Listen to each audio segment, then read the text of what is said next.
How's it, punters? Welcome to the penultimate edition of the BSB podcast World Cup special. It is semi-finals time. What we're going to be doing in this episode is we'll be taking a quick or having a quick chat about some of the quarterfinals. I think there's some juicy chat that can go on about that, some banter. And then we are going to be taking a look at the two quarterfinal matches. One's taking place tonight, the other one is taking place tomorrow. Simon, you owe me another beer. France picking I, up the win yeah, there. yeah. Geez, I just haven't had any luck back betting against them. I think my theory that I had in the beginning of the World Cup, I've kind of stuck to it, and I haven't, Had haven't let evolved my with mind the change, and yeah, that's a sign of immaturity. So I shouldn't do that. and we were both wrong on Portugal. We got that one wrong. I think let's Absolutely. let's start off with that one. Portugal losing to Morocco. It's the second time in a row that Morocco have done something like this. It's incredible, to be honest. First African team in a semi-final. I'm not going to go on about all the records and all that stuff because I'm sure everyone is sick of hearing about it. But yeah, credit to them. But they look absolutely knackered after that, and we'll tie that into our preview for the semis. But wow, they had red cards. The guys got injuries. Just they're on their last legs. Yeah, I mean, you would have to say that.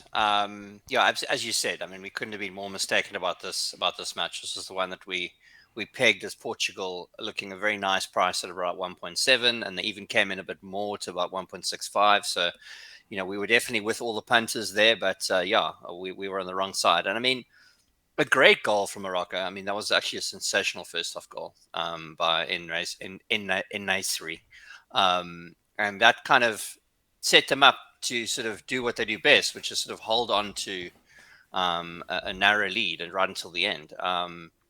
So yeah, full credit to them. I mean, I think they've silenced anyone who sort of thought their 2-0 win over Belgium near the beginning of the tournament Hmm. was a bit of a fluke.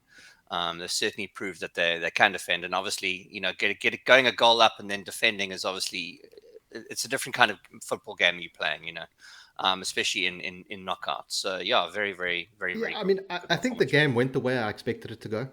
But Mm, Portugal just didn't find the back of the net. I think that was the problem. They dominated possession.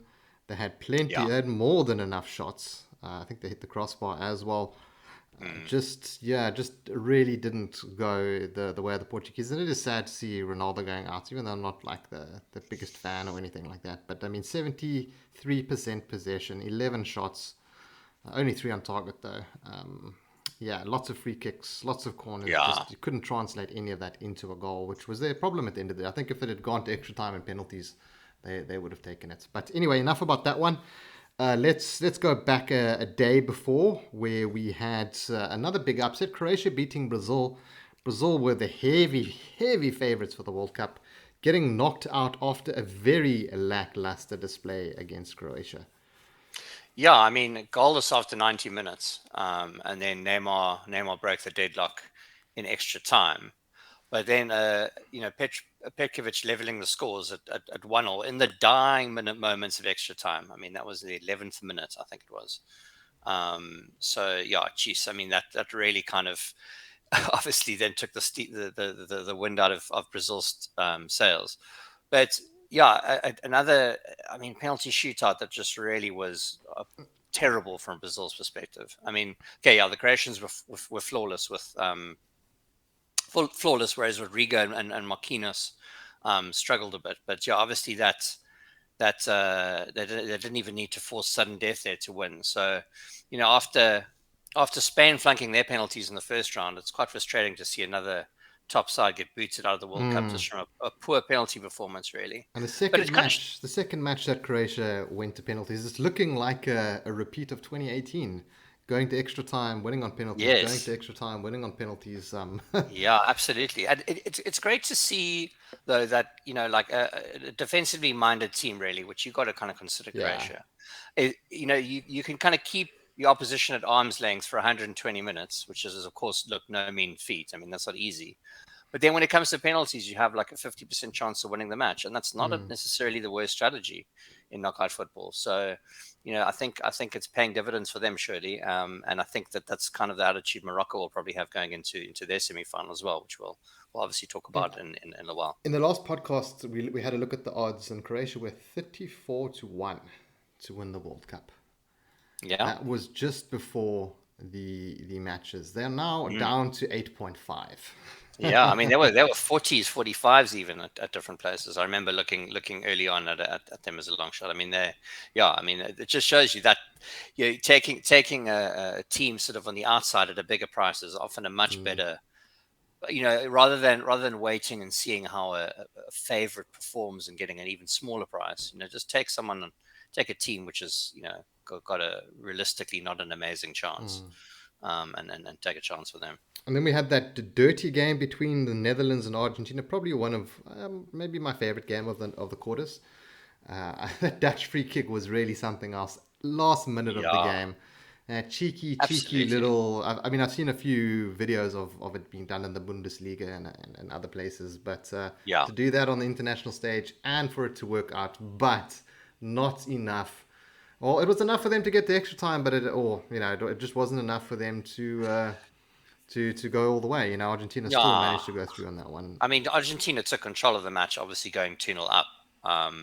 But then obviously the brace from Weghorst is what leveled the game at two goals a piece, and that was in the 11th minute of extra time. That's the one that was The 11th minute. literally the last kick of the game, yeah. Yeah, last kick of the game to level the scores. But yeah, unfortunately, um, Netherlands penalties were terrible. I mean, they missed two. Their first two they missed, and Yeah, it then was done then. It was done. I mean, there yeah, was a look, I glimmer mean, of hope when there was that one when he hit the bar. I think it was. yes, yes, but Argentina's Fernandez. I mean, he missed his fourth penalty kick, and that was like kind of a glimmer of hope, perhaps for the Netherlands, but that wasn't enough to let them Yeah. back in, and then obviously Messi's men kind of took it 4-3 in the end. So yeah, that sent the Netherlands out of the tournament. And then let's go to the big one, England, France. Harry Kane sitting one up in, kicking it up into orbits. Also, right at the end of the game, it was a game that.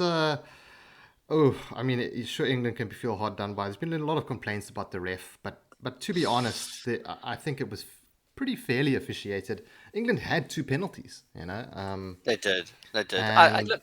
I agree. I think they dominated it to some degree. They did an excellent job of absorbing the pressure, especially after conceding that early goal. And I mean, Harry Kane's first penalty was brilliant. I mean, he slotted it home just how he should have. But obviously, as you said, second one way over the crossbar, and obviously the memes going around about the ball landing up in space and, yeah, and all that. But I think England probably deserved a draw after 90 minutes. But the fact of the matter is that they didn't score any goals yeah. from open play. And they didn't really have any chances. I mean, they had a couple of shots. There was that one where it was that free ball after the corner that landed at everyone's feet, and it was a bit of a scramble. But that's not really a chance because Rabiot ended up clearing it. Yeah, And yeah, just I mean, the French scored two open goals. I feel like they exactly. could have scored more. Rabiot was free. He fluffed that shot straight at the keeper. There were a couple of Yeah. Giroud, or I don't know if it was Giroud, but a couple of headers, maybe Dembele, that really should have got it on target and Yes. buried it. So, look, I feel England were the better side on the day, but I also feel France missed lots of chances, and I Yeah. Well, that's still, it. yeah, I agree. I think that England might feel a little hard done by losing, but at the same time, France scored two goals from open play. England scored none. So yeah, I think that at the end of the day, France, you have to say they're the worthy semi-finalists from the side of the draw. and Even though Brazil, obviously my finalists pick for the finalists is completely out now. I think that you have to say France are more worthy. yeah. I mean, also for I think it was the first English goal. There was an offside, so the French were offside. Flag goes up. They carry on playing. Saka wins the penalty, and I'm like, hello, like you didn't take. There was an offside. You're not supposed to stop play and have a free kick for Yeah. England. And sure, it worked out to their advantage, of course. But I was also, Yes. guys are saying, oh, but there was a foul in the build up to the French goal. But I'm thinking, there's also a foul, and Mm, I'm not I sure on the agree. rules on that one. I was a little bit surprised to see them playing on, and I was like, oh, Yeah. this is going to lead to a goal, and yeah, it did. But yeah, on to the semi-final, Simon. I do have a bet. I have a 23.3 bet that I took. I think it was about maybe a month ago or so, and that's for Argentina and France to meet in the final. I put $50 on it. It's paying 1,200 rand, and my only other outright I've got left is France to win the World Cup, and that's paying just over 1,000 rand as well. So I do have something to cheer for. But let's start off with the match tonight: Yeah. Argentina taking on Croatia. Argentina. Oh, this is a difficult one. This is a real difficult one. Croatia have been squeaking through. Uh, I want to. I'm going to keep going against them. I have to keep going against them. I think Argentina are the better side. They haven't had all the extra time. They haven't had all. They have had to go through two games of extra time. They've got a slightly deeper squad than Croatia. They are a bit dirtier. Maybe a red card in this match, but Argentina to win it for me. Yeah.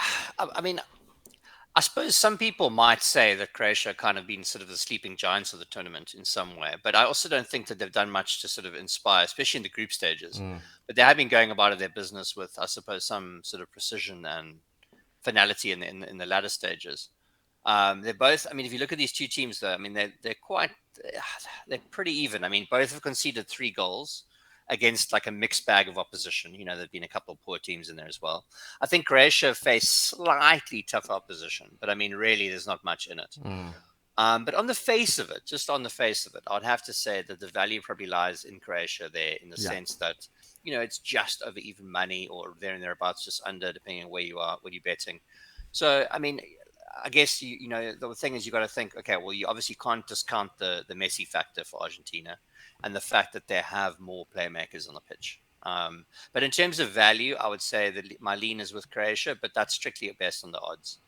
Yeah, I Um, think you're not going to get hurt on any sort of bet you take. I think a really good bet to take if you fancy Croatia is on the double chance. You're getting 1.9. I don't think the draw no bet's going to give you that much value. It's a World Cup game, that kind of thing. So that's one that I do like if you're looking to back Croatia. But I found a nice one for Argentina just to boost up those odds. And even 1.89, 1.9 on Argentina, I think is a good price. But Argentina and under 2.5 goals, you're getting 3.4 on. mm, I don't see too many goals in this one. Maybe 1-1. 2-1 at the yeah. 2-1 maybe. I mean, you can even take Argentina and under 3.5 at 2.25. So I think that's where I'm going to be putting my bet down for this game. I'm going to be giving myself some boosted odds just by Yeah, taking I the would say out of unders. those, I definitely prefer the under 3.5. Obviously, it's smaller odds, so Argentina to win under Mm. 3.5, just because I think you basically with the under 2.5, you're really hoping that Croatia doesn't score, and there obviously is a very good chance they won't. Mm-mm. But yeah, I think just getting a little bit extra value with the under 3.5 as opposed to backing Argentina on the match line makes a bit of sense. Yeah. Mm. So that's where I'm going with that one. I don't see many goals. I think there might be a red card in this one. I'm not sure what the odds are at the moment, but something to take a look at. That game between them and the Dutch was very, very dirty. Hmm. I think 17 cards, it's like a World Cup record or something like that. Sure. So yeah, it's for me it's Argentina and the unders. That's where I'm going. What are you going with? You going with Croatia on the double chance? Yeah. Yeah, sure. I must say I've got a much stronger opinion in the other match Okay. between Morocco and France. But in this one, I would say, look, I just think that on the face of it, there's probably a little bit of value in Croatia because I'm not quite sure there's that much separating the teams in this Mm, tournament, at least. So I think the odds here in Argentina are really kind of all about history, which is obviously important. But and I mean, on paper, Argentina are undoubtedly the better team. I'm just not sure if there's that much of a difference here between them that the odds are suggesting. So as much as I don't really want to back Croatia, I would say the value lies in Croatia. So I'm gonna stay out of this one, but I would lean towards Croatia if I had okay. to take a bet. Okay. So let me grab my little combo booking or my combo bet over there. I think I'll go with that under 2.5 one just for the odds, and we'll combine it with something else. Right, France versus Morocco. Now Morocco remind me of Greece. I think it was 2002 back in the Euros, winning 1-0, 0-0, scoring headed goals all the way through, and ended up winning the Euros. That was probably the worst Euros I ever watched. Except the Moroccans aren't as negative as that Greek side. I think was it Euro 2004 maybe. But anyway, I remember the one. I can't remember what year it was, but I remember yeah, that very just the well. 1-0. If you bet 1-0 on that scoreline all the way through, you would have just made bank on Yeah. Greece. But yeah, France are 1.55 here, Morocco 7.2.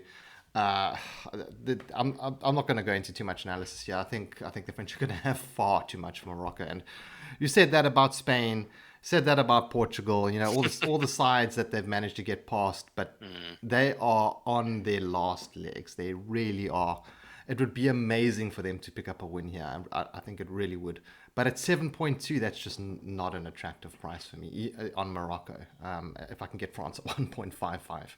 Yeah, look, I mean, I think obviously we are not the only people that would have fallen into the trap of betting against Morocco, but yeah, I think we've got a good enough angle to justify it this time, and in that, as you say, in that the built-up fatigue of the Moroccan squad. Also, look, I think Morocco, as I said earlier, are going to be desperate to take this game to extra time or even to penalties. Just to kind of Mm. then sort of level the playing field, so to speak, a little bit more. But with that in mind, I really can't see them leaving. Obviously, many open spaces for Mbappe and Dembele and Griezmann and Giroud and so on. But with that powerful French midfield in mind, Morocco are going to want to play as defensively as possible, I think. So Mm. the likelihood of them scoring seems low to me. So to me, if I was going to bet this game, I do think there is some attraction in just backing France outright, but I think I think backing France to win to nil at odds of Yes. 2.03, or you Yes. can on Betway that market is called what's one Both, two yeah, one two both teams both not teams to to score score or no, something. yeah. Yeah. Also, a long shot, which I also like, is halftime draw, full time France, because I mean Morocco have definitely proved that they can put all their men behind the ball and defend against any team. So, I do think the French will find a way to breach that defense, but I think it might take them a little bit longer than they would like. So, full halftime draw, full time France might be an option at slightly bigger odds, or at 4.0. But I think that France to win to nil, Mm. 2.03, that really appeals to me, because I think that the Morocco are going to be way, way too worried about that French midfield to worry too much about going on the attack themselves. Yeah, and I mean also the quality of the balls from those French wingers. It's just, I mean, from Mbappe and Dembele, it's just been insane. Like, I mean, you have Giroud doing nothing for the whole game, and guys are like, "Yeah, he does nothing," and then suddenly, wham, one good ball comes in. I mean, Yes. several good balls come in, and he's in the right spot, and then it's just Yeah. basically a tap in or a header, and that dude, he's hungry for goals. He's such a Yeah. hungry player. He's Absolutely. not going to get his head down. So yeah, Yeah. I really like that bet of yours. France and both teams not to score. It's a nice bit of value there. I mean, like, if you really want to be cheeky, you could go with something like Morocco to win 1-0 or something like that. What would Sure. that be? Morocco and under. Oh, let me just have a look here. Morocco, and you were getting like 14-1 or something like that. Yeah, I mean that's the thing. If we like, as much as we might think, okay, this is where they come unstuck. Like, there's no doubt that Morocco can defend. I mean, they certainly can. And yeah, sure, against Portugal, they managed to nick an early goal and then go on the defense, but that's absolutely not beyond the realm of possibility.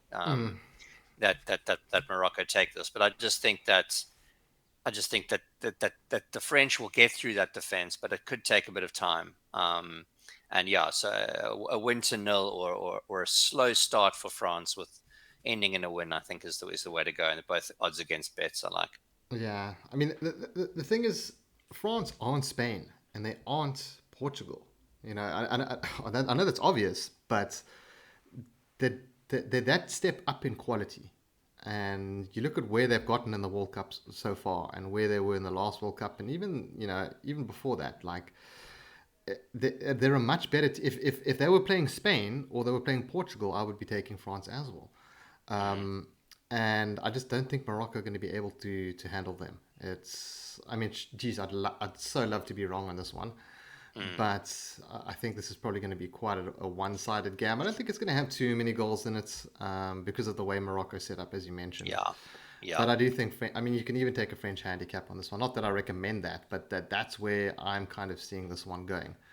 Mm, Um, France minus, yeah, it's yeah. 2.5, so it's not great odds. I'd rather take them to win to nil, much safer bets. But yeah, I mean, I think a 2-0, 3-0 maybe for France in this one.